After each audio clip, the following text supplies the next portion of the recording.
Who do you say that I am? This question that Jesus poses to the apostles is just as relevant today as it was 2,000 years ago.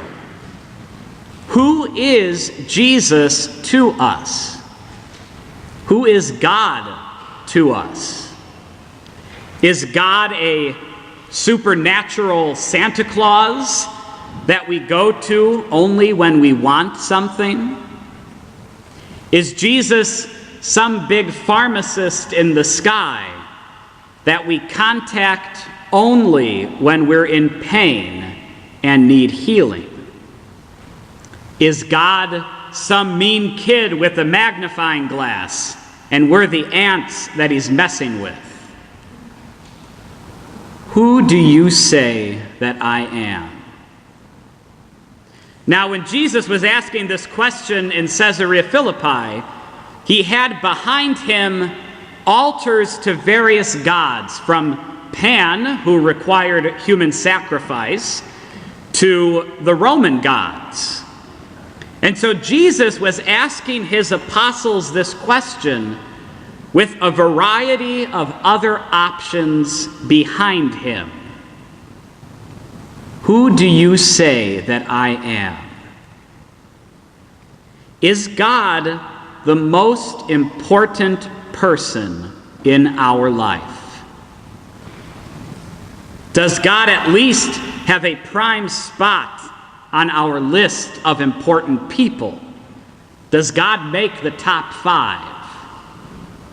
And if we don't view God as a person, and I hope we all do because he's very personable, but if you don't view God as a person, then where does God fit amid other things in our life? Is God more important than sports, TV, gaming, apps, or even schoolwork? Who do you say that I am? These are important questions that we need to ask ourselves. And as I've been reflecting on the readings this week, I've asked myself these questions. What came to mind for me are the numerous times that I've sat in the confessional as a penitent, not as the confessor, but as the person confessing my own sins. And I've confessed sloth in my prayer life. Yet I always have time to watch Netflix or YouTube.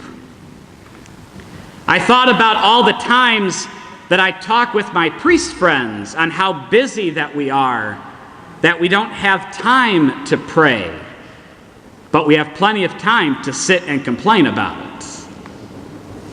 I even thought of how many times I've planned on staying in church after I celebrate Mass for just a few minutes of silent prayer, and I always leave to get a cup of coffee and never return.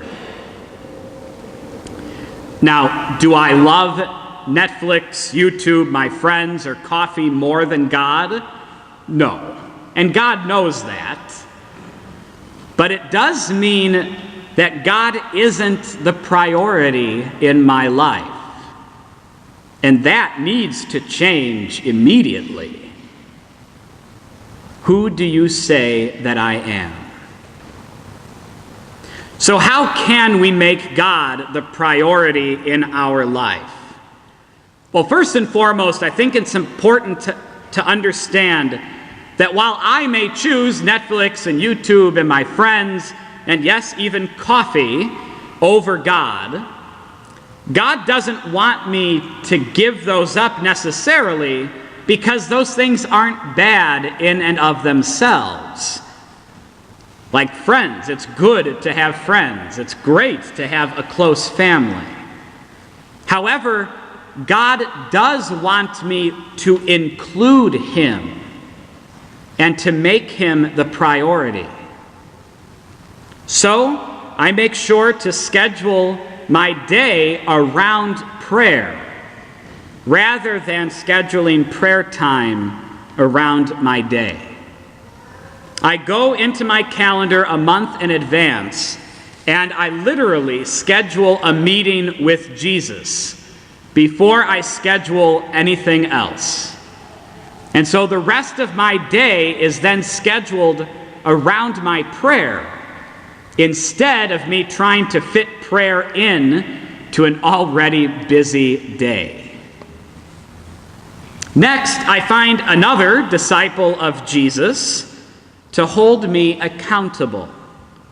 Luckily, I have a spiritual director and close friends who check in on me to make sure I'm praying and being healthy. And they support me just as much as I support them. After that, I find small ways to help stop making the same mistakes over and over, like setting the timer on my coffee maker so that I have coffee before Mass that will hopefully help me to not run out so quick after Mass to get that nice cup of wake-up juice. It also helps my morning homilies for daily Mass, especially on those 6:45 mornings. And so in my own life, this is how I'm trying to make God the priority.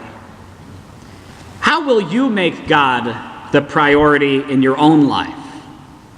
What are you going to have to change or weed out so that God has prime placement in your daily life? Who in your life can support you in this decision?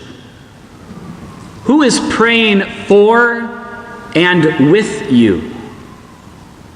I'll certainly help if you need it, and I'm certainly praying for all of you every day here at our parish. And it's important to remember that we're all in this together. We are the body of Christ, and we need to help each other. Who do you say that I am?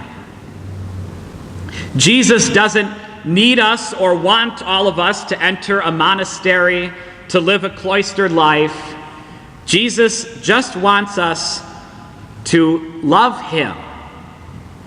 So Jesus wants you to love your spouse, your children, your friends. And Jesus wants you to continue playing sports and gaming. But Jesus also wants to be first among those things and people. And he wants to be included in them. Does your family pray together? Try praying before meals or before going to bed. Pray with your spouse in the morning and or the evening. Pray with your kids' soccer team before a game that they play well and remain good sports. Schedule your day around your own personal prayer time. And always make sure that Sunday Mass is a necessary part of your weekend plans. Let's work together to make God the priority in our lives. Who do you say that I am?